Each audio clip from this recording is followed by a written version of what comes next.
नमस्कार दोस्तों, स्वागत है आपका हमारे यूट्यूब चैनल पर। आज के इस वीडियो में करेंगे जो यूपी पैट का एग्ज़ाम हुआ है सेकंड शिफ्ट का, वो देख लेते हैं। तो वीडियो स्टार्ट करने से पहले आप लोगों से एक बात कहना चाहूँगा कि जिन दोस्तों ने चैनल को सब्सक्राइब नहीं किया है तो प्लीज़ चैनल को सब्सक्राइब कर लीजिएगा और पास में जो बेल आइकन होता है उसको भी ज़रूर दबा लें। चलिए शुरू करते हैं। आज के सेशन में पहला क्वेश्चन है, 1930 में महात्मा गांधी द्वारा सविनय अवज्ञा आंदोलन शुरू करने का कारण क्या था? तो देखिए, इसका आंसर हो सकता है ऑप्शन बी, ब्रिटिश शासन की बुराइयों को दूर करने के लिए 11 सूत्री कार्यक्रम वाले एक पत्र के माध्यम से वायसराय को बताना। अगला है, निम्नलिखित में से कौन सा 1857 के विद्रोह का परिणाम था? इसका आंसर हो सकता है ऑप्शन है, ईस्ट इंडिया कंपनी की शक्तियों को ब्रिटिश क्राउन में हस्तांतरित कर दिया। अगला क्वेश्चन देख लेते हैं, निम्नलिखित में से कौन पृथ्वी का सबसे बड़ा अंतःस्थलीय जल निकाय है? तो देखिए, इसका हो सकता है ऑप्शन सी, कैस्पियन सागर। निम्नलिखित में से कौन स्वतंत्र भारत का पहला भारतीय गवर्नर जनरल था? तो इसका हो सकता है ऑप्शन सी राजगोपालाचारी। निम्नलिखित में से किस अधिनियम द्वारा बर्मा को भारत से अलग किया गया था? इसका आंसर हो सकता है ऑप्शन है, भारत सरकार अधिनियम 1935। भारत को ब्रिटिश नियंत्रण से मुक्त करने के लिए भारतीय राष्ट्रीय सेना INA का गठन किसने किया? इसका आंसर हो सकता है ऑप्शन सी, मोहन सिंह। अगला है, सागौन के जंगल भारत के निम्नलिखित में से किस राज्य में पाए जाते हैं? इसका आंसर हो सकता है मध्य प्रदेश। सामान्य वर्षा में अचानक वृद्धि हो जाती है और कई दिनों तक लगातार जारी रहती है, इसे मानसून का खाली जगह कहा जाता है। तो इसका हो सकता है ऑप्शन सी, प्रस्फोट या फटना। GMT का पूर्ण रूप क्या होता है? तो इसका आंसर हो सकता है ऑप्शन बी, ग्रीन बीच मीन टाइम। प्रति 1000 लोगों पर जीवित जन्मों की वार्षिक संख्या को किस नाम से जाना जाता है? इसका आंसर हो सकता है ऑप्शन सी, कुल प्रजनन दर। अगला क्वेश्चन देख लेते हैं, 1969 में कितनी प्रमुख निजी बैंकों का राष्ट्रीयकरण किया गया था? इसका आंसर हो सकता है ऑप्शन डी, 14। 1991 के आर्थिक सुधारों के बाद खाली जगह उद्योग विशेष रूप से सार्वजनिक क्षेत्र के लिए आरक्षित थे। तो इसका हो सकता है ऑप्शन बी, परमाणु ऊर्जा उत्पादन। अगला है, खाली जगह योजना आयोग के अंतिम उपाध्यक्ष थे। तो इसका आंसर हो सकता है ऑप्शन ए, श्री मोर्टेक सिंह आहलूवालिया। निम्नलिखित में से कौन सा क्षेत्र भारत का सबसे बड़ा नियोक्ता है? तो इसका आंसर हो सकता है ऑप्शन ए, प्राथमिक क्षेत्र। निम्नलिखित में से किस राज्य को हरित क्रांति के लिए भारत में आरंभ स्थल के रूप में चुना गया था? इसका आंसर हो सकता है ऑप्शन ए, पंजाब। अगला क्वेश्चन देख लेते हैं, निम्नलिखित में से कौन सा अनुच्छेद अल्पसंख्यकों के हितों का संरक्षण के लिए है? तो इसका हो सकता है अनुच्छेद 29। 42वें संशोधन के माध्यम से संविधान में कौन सा नया DPSP राज्य के नीति निर्देशक सिद्धांत जोड़ा गया? इसका हो सकता है ऑप्शन ए, मादक पेय और ड्रग की खपत को प्रतिबंधित करना। निम्नलिखित में से कौन से मौलिक कर्तव्य हैं? तो ऑप्शन ए, सभी।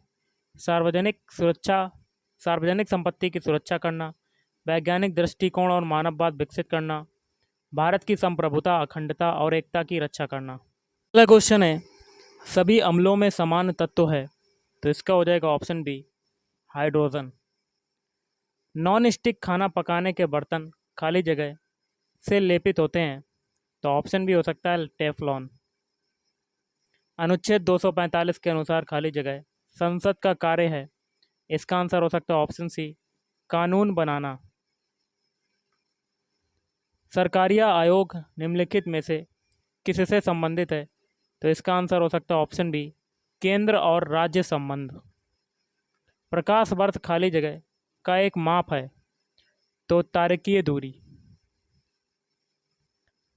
एक मैथ का क्वेश्चन है, इसका आंसर देखिए क्या हो सकता है। ऑप्शन है 7.9। एक परीक्षा में 70% अभ्यर्थी भौतिकी में उत्तीर्ण हुए और 80% अभ्यर्थी तर्कणा में उत्तीर्ण हुए। यदि दोनों विषयों में 55% अभ्यर्थी उत्तीर्ण हुए तो दोनों विषयों में कितने प्रतिशत अभ्यर्थी अनुत्तीर्ण हुए? इसका आंसर हो सकता है ऑप्शन बी 5%। निम्नलिखित में से कौन सबसे बुद्धिमान स्तनधारी है? तो इसका हो सकता है डॉल्फिन। पौधों का विकास किससे प्रभावित होता है? इसका आंसर हो सकता है प्रकाश की गुणवत्ता, मात्रा और अवधि। दिए गए भिन्न जैसे कि 4/9, 5/7, 11/13, 13/17 में से सबसे बड़ा कौन सा है? इसका हो सकता है ऑप्शन डी 11/13। अगला है √9 - 4 √5। इसकी वैल्यू क्या हो सकती है? √5 - 2। अगला है 308, 125, 45, 120 और 102 का औसत है। तो इसका आंसर हो सकता है ऑप्शन है 140। स्थावर का विलोम शब्द है, तो इसका आंसर हो सकता है जंगम। बिल्ली को पहले ही दिन मारना चाहिए का अर्थ क्या होता है? Option B. इसका आंसर ऑप्शन बी हो सकता है भय का शमन शुरू में ही कर देना चाहिए। स्वल्प का संधि विच्छेद क्या होगा? तो इसका आंसर हो सकता है ऑप्शन डी। इति इति का सही अर्थ भेद क्या है? तो इसका हो सकता है ऑप्शन बी समाप्ति विघ्न। ईश्वर में विश्वास रखने वाला, इस शब्द समूह के लिए एक शब्द बताइए। तो इसका हो सकता है आस्तिक। एक देखिए पैराग्राफ है, इसको देख सकते हैं। तो पहला क्वेश्चन है इसमें, according to the passage what do school children gift their teachers? तो इसका हो सकता है option C thank you cards. अगला है according to the passage is valentine's day officially a holiday? तो इसका हो सकता है ऑप्शन है C no. Choose the correct synonyms of tame? तो इसका हो सकता है docile. Choose the correct antonym of rapid? तो इसका हो सकता है tardy. Give the bird one word substitute for the following? तो क्या दिया हुआ है? One who is different to pleasure और पेन? तो इसका हो सकता है ऑप्टिमिस्ट। अगला क्वेश्चन देख लेते हैं। एक तस्वीर की ओर इशारा करते हुए ए ने अपने दोस्त बी से कहा, वह मेरी माँ के पिता की इकलौती बेटी है। ए फोटोग्राफ वाले व्यक्ति से किस प्रकार संबंधित है? तो इसका हो सकता है ऑप्शन है बेटा। दोनों कथनों को पढ़ें और तय करें कि निम्नलिखित में से वह कौन सा विकल्प इन दोनों कथनों के बीच संबंध को सही ढंग से दर्शाता है। तो इसका हो सकता है ऑप्शन सी कथन 2 कारण है और कथन 1 का इसका प्रभाव है। अगला देख लेते हैं। भारत गौरव पर्यटक ट्रेन को जून 2022 में रामायण सर्किट के हिस्से के रूप में भारत और खाली जगह के बीच हरी झंडी दिखाकर रवाना किया गया था। तो इसका हो सकता है नेपाल। भारत ने दोनों देशों के बीच मजबूत और दीर्घकालिक साझेदारी के निर्माण के लिए चल रहे प्रयासों के तहत निम्नलिखित में से किस देश को 75 एम्बुलेंस और 17 स्कूल बसें उपहार में दी? तो इसका हो सकता है ऑप्शन है बांग्लादेश। निम्नलिखित प्रश्न में दिए गए विकल्पों में से असंगत का चयन कीजिए। तो इसका हो सकता है ऑप्शन डी 401। 1 जनवरी 2006 को रविवार था। 1 जनवरी 2010 को सप्ताह का कौन सा दिन था? तो इसका हो सकता है शुक्रवार। यदि किसी निश्चित कूट भाषा में एक्टिव को ये लिखा जाता है तो इफेक्ट को कैसे कोडित किया जाएगा? तो इसका हो सकता है ऑप्शन बी। अगला है निम्नलिखित में से किस राज्य सरकार ने 5,000 रुपये की काशी यात्रा सब्सिडी योजना शुरू की? तो इसका हो सकता है ऑप्शन बी कर्नाटक। जून 2022 में भारत ने निम्नलिखित में से किस देश के साथ कॉमनवेल्थ डिप्लोमेटिक एकेडमी प्रोग्राम की घोषणा की? तो इसका हो सकता है ऑप्शन बी यूके।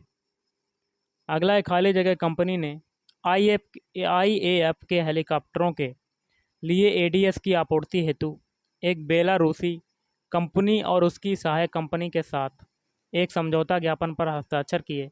तो इसका हो सकता है हिंदुस्तान एरोनॉटिक्स लिमिटेड। निम्नलिखित में से किस भारतीय राज्य ने नारी को नमन नाम से एक नई योजना शुरू की है? तो इसका हो सकता है ऑप्शन बी हिमाचल प्रदेश।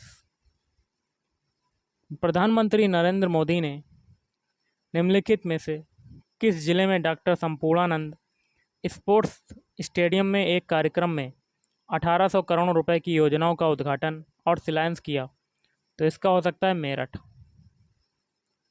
किस संस्थान ने India's booming gig and platform economy शीर्षक से एक रिपोर्ट जारी की? तो इसका हो सकता है ऑप्शन सी नीति आयोग। निम्नलिखित में से कौन सी राज्य सरकार सिंगल एंट्री मल्टीपल एग्जिट के विचार पर एक एजुकेशन टाउनशिप बनाने की योजना बना रही है? तो इसका हो सकता है उत्तर प्रदेश। अगला क्वेश्चन देख लेते हैं। निम्नलिखित में से कौन सा भारत का सबसे छोटा केंद्र शासित प्रदेश है? तो इसका हो सकता है लक्षद्वीप। छात्र पारिस्थितिकी के लिए एक नया डिजिटल प्लेटफॉर्म कैंपस पावर किस बैंक द्वारा लॉन्च किया गया? तो इसका हो सकता है भारतीय स्टेट बैंक। भारत के कितने राज्य बांग्लादेश के साथ सीमा साझा करते हैं? तो इसका हो सकता है ऑप्शन बी 5। निम्नलिखित में से पोलैंड की राष्ट्रीय मुद्रा क्या है? तो इसका हो सकता है ऑप्शन डी डॉलर। खाली जगह उत्तर प्रदेश का एक लोकप्रिय शास्त्रीय नृत्य है? तो इसका हो सकता है कथक। निम्नलिखित में से किसके पास लोकसभा सत्र को स्थगित करने की शक्ति है? तो इसका हो सकता है भारत के राष्ट्रपति। अंतर्राष्ट्रीय अहिंसा दिवस निम्नलिखित में से किस दिन मनाया जाता है? तो इसका हो सकता है 2 अक्टूबर। है वास्को डी गामा का मकबरा दफन स्थान भारत के निम्नलिखित में से किस स्थान पर स्थित है? तो इसका हो सकता है ऑप्शन सी कोच्चि केरल। अगला देख लेते हैं क्वेश्चन। थॉमस कप निम्नलिखित में से किस खेल से संबंधित है? तो इसका हो सकता है टेनिस। प्रसिद्ध पुस्तक विंग्स ऑफ फायर किसकी आत्मकथा है? तो option B doctor APJ Abdul Kalam. Global warming का अपेक्षित परिणाम है ये सभी: समुद्र के स्तर में वृद्धि, तटीय रेखा में परिवर्तन, फसल पैटर्न में परिवर्तन। देखिए अनुच्छेद को पढ़कर उत्तर आपको देना है, तो पैराग्राफ है पूरा देख सकते हैं। तो इसमें पहला क्वेश्चन देख लेते हैं। आजकल पढ़े लिखे नवयुवक विदेश क्यों जाते हैं? सर्वाधिक सबल तर्क कौन सा लगता है? तो इसका हो सकता है ऑप्शन बी माँ बाप का सपना पूरा करने, सुख चैन की जिंदगी बसर करने तथा समाज में प्रतिष्ठा बढ़ाने के लिए जाते हैं। अगला क्वेश्चन देख लेते हैं। इस प्रकार के व्यवहार से वे हमारे साथ कैसे रह पाएंगे? यहाँ ऐसे कौन से व्यवहार की ओर संकेत है जिससे उनकी संतान उन्हें अपने साथ नहीं रख पाती? तो ऑप्शन डी हो सकता है बच्चों के परिवार के सदस्यों, पत्नी और उनके बच्चों के रहन सहन, खान पान, पहनावे और चाल चलन पर ऐतराज और कटाक्ष करते होंगे। विदेश में जा रहे बसे बच्चों के व्यवहार परिवर्तन के लिए कौन दोषी है? अनुच्छेद को ध्यान से रखते हुए सर्वाधिक प्रबल तर्क को चुनिए। तो इसका हो सकता है अधूरे संस्कार। विदेश में जा रहे बच्चों के माँ बाप अपने द्वारा भोगे जाने वाले कष्टों और दुश्चिंताओं की चर्चा किसी से क्यों नहीं करते? तो इसका हो सकता है ऑप्शन बी जग हंसाई से बचने के लिए। बच्चों की शिकायत है कि माँ बाप पत्नी और बच्चों के साथ एडजस्ट नहीं करते और अपनी पुराने ज़माने की चीज़ों को यहाँ थोपना चाहते हैं। इसके लिए कौन सही में दोषी है? तो इसका हो सकता है ऑप्शन डी 2 पीढ़ियों का अंतराल। अनुच्छेद को पढ़कर आपको बताना है पूरा का पूरा। तो इसमें पहला क्वेश्चन देख लेते हैं। संतान के साथ रहने की इच्छा होते हुए भी कई माँ बाप के अकेले रहने का कारण कौन सा है? सबसे प्रबल सबल तर्क कौन सा है? इसका हो सकता है ऑप्शन बी माँ बाप का संतान और उसके परिवार के प्रति रूखा व्यवहार, वाणी का असंयम और बहू बेटों की जिंदगी में ज़्यादा दखल अंदाजी। कौन से बच्चे माता पिता को वृद्धाश्रम में भेज देने की बात करते हैं? तो इसका हो सकता है ऑप्शन सी जो बच्चे संस्कारहीन और अविवेकी हैं और जो अपने भविष्य को नहीं देख पाते। अगला देख लेते हैं क्वेश्चन 2000। देखिए आपका 76 से 80 के बीच क्वेश्चन है। वर्ष 2011 और 15 के दौरान 5 जिलों में प्रतियोगी परीक्षाओं में उपस्थित उत्तीर्ण और चयनित उम्मीदवारों की संख्या के आंकड़े तालिका में उल्लेखित हैं। निम्न तालिका का अध्ययन करें और उस पर आधारित प्रश्नों के उत्तर दें। तो आपका दिया हुआ है। इसमें पहला क्वेश्चन है किस जिले के लिए विगत वर्षों में चयनित उम्मीदवारों की औसत संख्या न्यूनतम है? तो इसका हो सकता है ऑप्शन है जिला ई। अगला क्वेश्चन है, जिला सी से चयनित उम्मीदवारों का प्रतिशत जिला सी से उत्तीर्ण उम्मीदवारों की तुलना में किस वर्ष में सबसे अधिक है?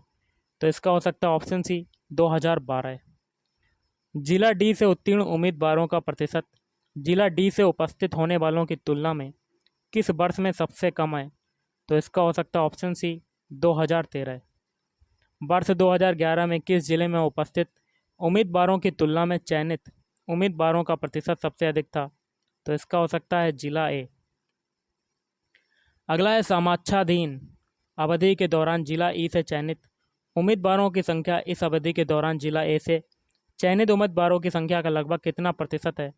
तो इसका हो सकता है ऑप्शन डी 88.54%। अगला देख लेते हैं, तालिका का अध्ययन करें और प्रश्नों के उत्तर देना है। तो पहला क्वेश्चन है, मार्च में कंपनी पी और आर द्वारा बेचे गए उत्पादों की कुल संख्या का अप्रैल में उन्हीं कंपनियों द्वारा बेचे गए उत्पादों की कुल संख्या से अनुपात कितना है? तो इसका हो सकता है 59:80। कंपनी एस द्वारा बेचे गए उत्पादों की संख्या में जनवरी से अप्रैल तक लगभग कितने प्रतिशत की वृद्धि हुई? तो इसका हो सकता है 72.31%। कंपनी टी द्वारा मार्च, अप्रैल और मई में बेचे गए उत्पादों की कुल संख्या में से 32% माइल्ड स्टील से बने थे। मार्च, अप्रैल और मई में स्टोर टी द्वारा बेचे गए माइल्ड स्टील उत्पादों की कुल संख्या कितनी थी? इसका हो सकता है ऑप्शन बी 144। अगला है, फरवरी में कंपनी पी, एस और टी द्वारा बेचे गए उत्पादों की औसत संख्या कितनी है? तो इसका हो सकता है ऑप्शन है 120।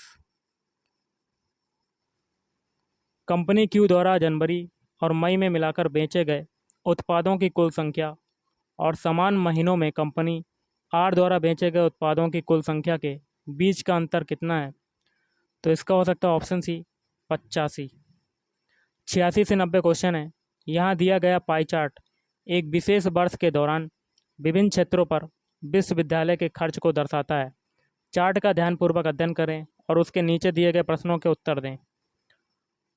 तो कार्यक्रमों की तुलना में अनुसंधान पर लगभग कितना प्रतिशत अधिक खर्च किया गया है? तो इसका हो सकता है 86%। छात्रावास पर कुल खर्च का लगभग कितना प्रतिशत खर्च किया जाता है? तो इसका हो सकता है 12.78%। यदि वर्ग के दौरान विभिन्न क्षेत्रों पर खर्च की गई कुल राशि इतनी हो तो आधारभूत संरचना पर खर्च की गई राशि छात्रावास पर खर्च की गई राशि से कितनी अधिक है? तो इसका हो सकता है ऑप्शन बी। खेलों पर शिक्षा की तुलना में कितने प्रतिशत कम खर्च किया जाता है? तो ऑप्शन सी हो सकता है 35%। यदि वर्ष के दौरान खेलों पर खर्च की गई कुल राशि 1.8 करोड़ थी तो शिक्षा और अनुसंधान पर कुल खर्च की गई राशि थी। तो इसका हो सकता है ऑप्शन है। अब 91 से 95 के लिए निर्देश है, तो देखिए पूरा अध्ययन करना और क्वेश्चन के आंसर बताना है। 2005 में दो कंपनियां ए और बी की आय क्रमशः 3:4 के अनुपात में थी। 2005 में उनके व्यय का क्रमशः अनुपात क्या था? तो ये एक क्वेश्चन था, देख सकते हैं। यदि 2005 में दो कंपनियों की आय समान थी तो 2005 में एक कंपनी ए के व्यय का कंपनी बी के व्यय में अनुपात क्या था? तो एक ये क्वेश्चन था। आगे क्वेश्चन देख सकते हैं आप, ऐसे ही मैथ के हैं कुछ, और कुछ क्वेश्चन और बचे हुए हैं उनको भी देख लेते हैं। जजिया फिर से लगाने वाले मुगल शासक का नाम बताइए। तो इसका हो सकता है ऑप्शन बी औरंगजेब।